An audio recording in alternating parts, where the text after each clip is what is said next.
دعا ہمارے پاس موجود بہترین ہتھیار ہے۔ یہ وہ چابی ہے جو خدا کے دل کو کھول دیتی ہے۔ ہمیں ہمیشہ اپنے آپ کو انسانوں اور خدا کے سامنے عاجز رکھنا چاہیے، کیونکہ خدا صرف ان لوگوں سے ہم کلام ہوتا ہے جو عاجز ہیں اور انہیں اپنے تحفوں سے مالا مال کرتا ہے۔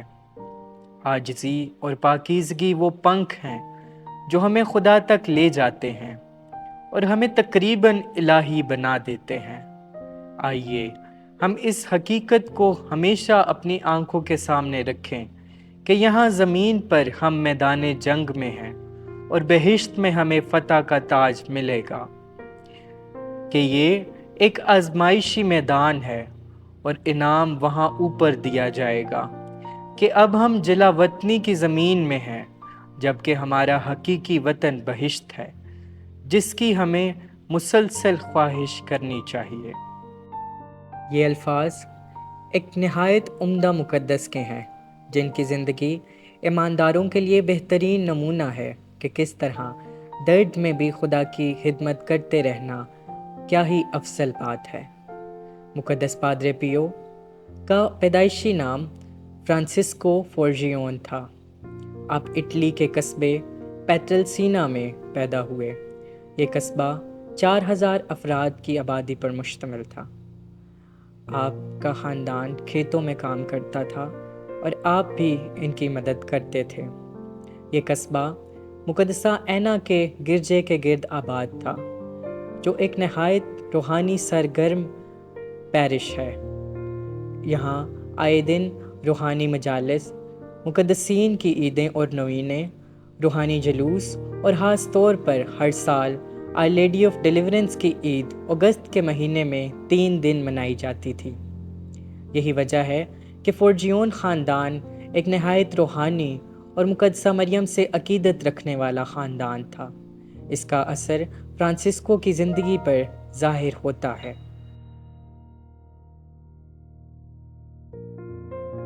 آپ کو پیار سے فرینکی بلایا جاتا تھا۔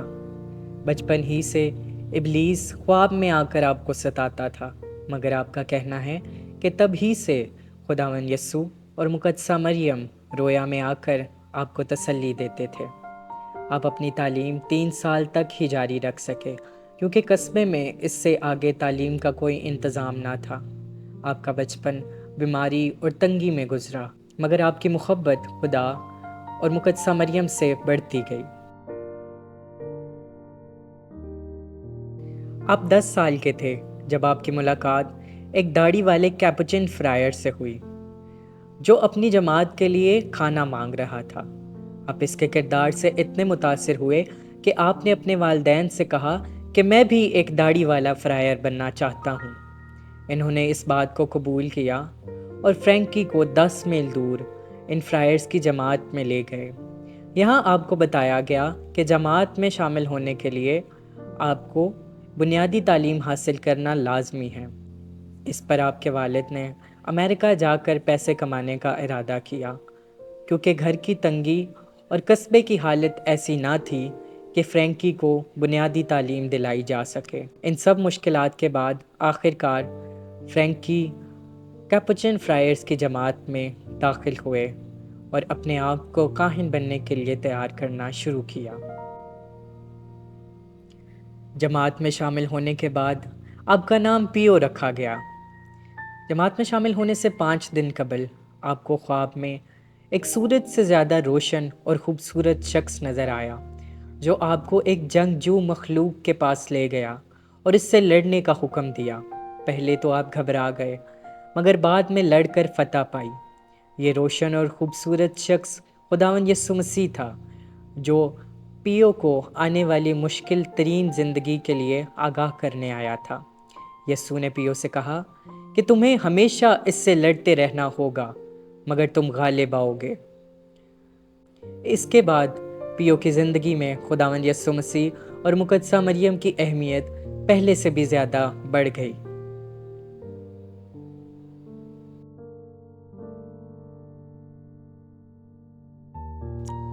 جماعت میں پرورش پاتے ہوئے آپ کی زندگی میں اصول اور باقاعدگی اہم رکن بن گئے۔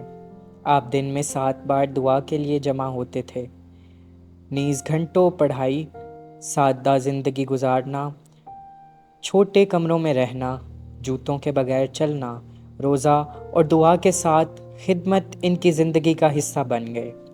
سن 1907 میں آپ نے 19 سال کی عمر میں اپنی دائمی عہد بندی کی۔ 1910 میں آپ کاہن مسیح ہوئے۔ اس وقت آپ کی عمر 23 سال تھی۔ جماعت میں پرورش کے 7 سال کے دوران آپ کی صحت قدرے خراب رہی، جس پر آپ کو آرڈینیشن کے بعد اپنے گھر رہنے کی اجازت دی گئی تاکہ آپ کی صحت بحال ہو سکے۔ اس کے بعد سن 1916 میں 29 سال کی عمر میں آپ کو our lady of grace Capuchin friars saint Giovanni Rotondo میں بھیج دیا گیا۔ یہاں آپ نے اپنی تمام عمر خدا کی خدمت میں گزاری۔ اس کے علاوہ ورلڈ وار 1 کے دوران آپ کو فوج میں بھیجا گیا، مگر آپ کی صحت خراب ہونے کے باعث آپ کو واپس بھیج دیا گیا۔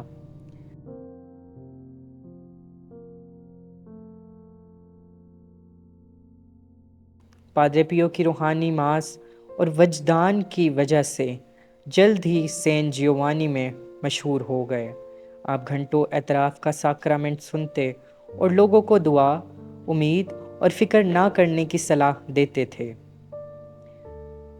20 سپٹمبر سن 1918 کی ایک شام، پاک ماس کے بعد شخصی دعا کرتے ہوئے آپ نے ایک شخص کو دیکھا جس کے ہاتھوں، پیروں اور دل سے خون جاری تھا، اور دیکھو اچانک پادرے پیو کے جسم پر سٹگماٹا یعنی خداوند یسوع مسیح کے 5 زخم ظاہر ہو گئے۔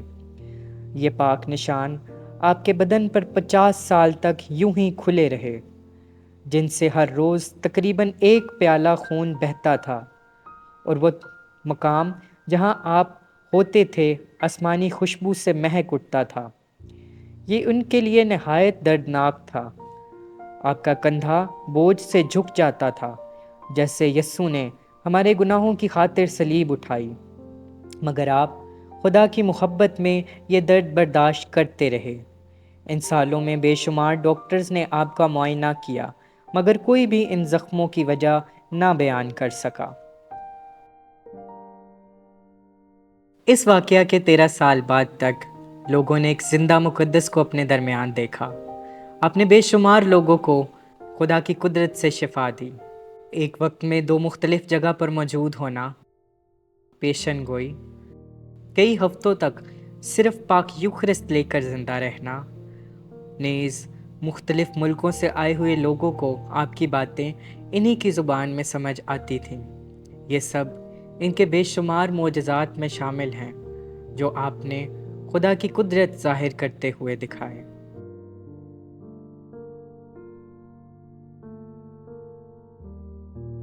یہ سب کرشمے اور اچنبے کچھ لوگوں کی سمجھ سے باہر تھے، جس کا نتیجہ یہ ہوا کہ ایک طویل تحقیقات کے بعد سن 1922 میں پادرے پیو کو پبلک منسٹری سے روک دیا گیا۔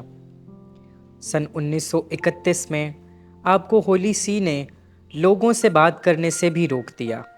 آپ کے دل میں خدا اور اس کے لوگوں کی محبت نے ان سالوں میں بے حد تڑپ پیدا کی، مگر آپ نے جو فرمانبرداری دکھ اٹھا اٹھا کر سیکھی تھی، اس نے آپ کو ہمت دی۔ آخرکار 2 سال بعد پوپ پائس 11ویں نے یہ کہہ کر سختی کم کر دی کہ I have not been badly disposed towards Padre Pio, but I have been badly informed۔ اس کے بعد بھی پادرے پیو زیادہ لوگوں سے مل نہیں سکتے تھے۔ 30 سال بعد پوپ پول 6 نے آپ سے تمام پابندیاں ہٹا دیں اور آپ نے خدمت کا آغاز اعلانیہ کیا۔